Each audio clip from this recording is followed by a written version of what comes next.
Hi there. I had a question about the trailer again, so I thought I'd do a really short video answering the question. Somebody asked me about the side rails, how I mount them onto the trailer. So I thought I'd just show you really quickly, and hopefully I got the question correctly. Somebody in Australia asked it, and I'm not sure about maybe the terminology, but I think I understood what they were asking. Got these side rails that I put on my trailer, just basically wooden rails, and the way I mounted it was with this aluminum tubing. There's 3 of them.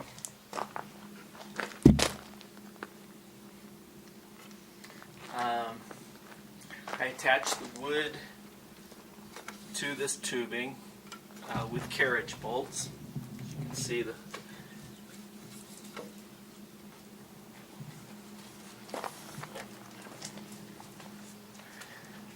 so attached it there and there, and then the tubing I attached to these members, this tubing right here. Basically just going through with 2 bolts on these 2 pieces of tubing. So you can see it right there. It fits behind the wheel right there, no problem with rubbing or anything. And up there. So let's lift this up.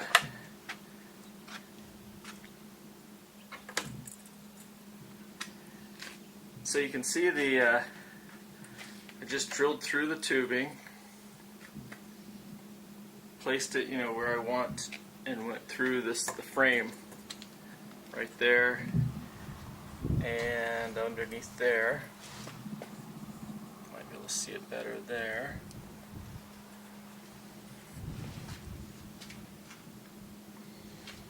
And these were just regular bolts.